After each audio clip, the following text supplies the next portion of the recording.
Have you ever stood at an airport gate with a valid ticket in your hand? Bags packed, heart racing, only to hear the words, "Sir, you can't board this flight," and then realize you're not just missing the plane, you're losing your money too. It sounds extreme, but I've seen it happen more times than people would ever believe. And what scares me isn't the big mistakes everyone talks about online. It's the tiny, almost invisible airport habits that quietly get travelers denied boarding with absolutely no refund, no apology, and no explanation from the airline. Because here's the uncomfortable truth most airlines won't say out loud. They don't need a dramatic reason to block you from boarding. They just need a technical one, and after working closely with airline policies, airport security procedures, and real passenger cases for years, I can tell you that some of the most innocent-looking actions, things you probably did on your last trip without thinking, can flip an internal airline flag that marks you as non-compliant, high risk, or simply not worth delaying the flight for. And once that flag appears, the rules change fast, sometimes in seconds. And the gate agent doesn't even argue with you, because by then, the system already decided. Like the older traveler I once watched at Chicago O'Hare who arrived early, dressed well, polite, calm, but made one tiny mistake.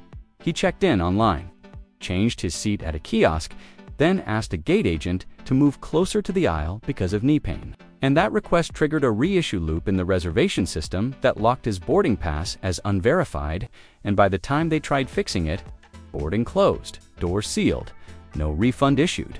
And he stood there confused, whispering, "But I didn't do anything wrong," and that's exactly the problem. Because airports aren't emotional places, they're procedural machines.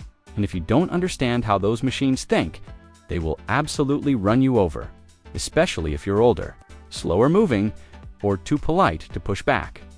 Which brings me to the first mistake almost nobody realizes is dangerous: arriving comfortably early instead of strategically early. Because airlines don't measure time the way passengers do. They measure it in checkpoints, and if you miss a specific internal time, not the departure time, not the boarding time, but a back-end compliance scan time that happens silently, your seat can be released even while you're standing in line at security. And yes, this happens more often to passengers checking bags.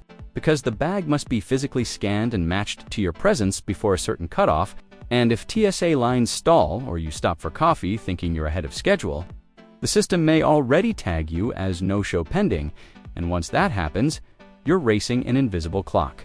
Another mistake I see constantly is assuming your boarding pass means you're cleared, when in reality, it's just a temporary permission slip. Because airlines can revoke boarding authority right up until the door closes for reasons as small as a weight imbalance, an aircraft swap, or a data mismatch between your ID and ticket. And this is where seniors often get hit hardest. Because even a minor name formatting issue, like a missing middle initial or a hyphenated last name, can trigger a manual review. And if that review isn't completed before boarding finishes, you're out, refund, gone, explanation minimal. And airlines are legally protected because the contract of carriage favors them heavily. And don't get me started on seat hopping before boarding. Because casually asking another passenger to switch seats at the gate might feel harmless, friendly even. But if the gate agent hears it and your seat assignment no longer matches the load sheet, they may freeze your pass until it's reconciled. And reconciliation takes time airlines don't want to spend, especially on full flights. And then there's the quiet mistake of gate drifting. Walking away to use the restroom or charge your phone during boarding, thinking you'll hear your name announced. But airlines are no longer required to make final calls, especially on domestic flights. And once your boarding group is skipped and your seat reassigned, even if you're 10 feet away, it's done, because airlines are under pressure to depart early now, not on time, early, which changes everything. Another mistake people make is trusting airport screens over airline apps. Because airport displays lag behind real-time airline systems, sometimes by several minutes, and those minutes matter. And I've watched people confidently sit at the wrong gate because the big screen said, "On time," while the airline app quietly updated the gate change, and when they arrived late, the airline classified it as passenger negligence. No refund, no sympathy. And here's a mistake nobody wants to hear. Arguing politely but persistently with gate agents during boarding can get you denied boarding faster than staying silent. Because gate agents are trained to identify potential disruption risks and even calm resistance repeated questions. or visible frustration can flag your profile temporarily, and once flagged, they're allowed to deny boarding for operational reasons, a phrase that means almost anything. And yes, tone matters, body language matters, timing matters, because airports run on momentum, and anyone slowing that momentum becomes expendable. Another hidden mistake is wearing or carrying items that require secondary screening right before boarding, like large medical devices, excessive or liquids bought after security, because if secondary screening delays, you passed boarding cutoff. Airlines aren't obligated to wait, even if security caused the delay. And I've seen travelers stunned by this, especially older passengers who assumed medical necessity guaranteed flexibility. But airlines separate TSA issues from boarding responsibility, and the passenger loses always.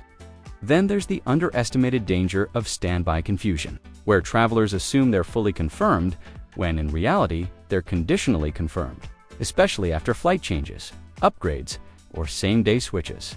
And unless your seat is fully locked before boarding starts, you are technically expendable, meaning if the flight is oversold, misbalanced, or delayed, you're the first to go. And compensation isn't guaranteed unless you're involuntarily bumped under specific conditions, which most people don't meet. Another subtle mistake is ignoring verbal instructions at the gate, because those announcements aren't just information, they're compliance tests. And if a gate agent asks certain groups to approach the desk, and you don't respond because you think it doesn't apply to you, the system may assume you're absent. And again, seats get released automatically.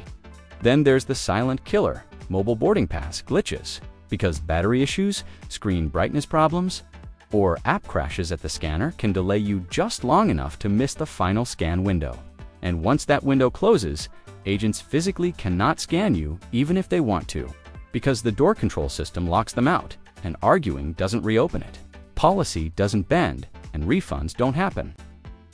Another mistake I wish more people understood is that buying the cheapest fare class removes flexibility you didn't even know you needed, because basic economy tickets allow airlines to deny boarding with far fewer obligations.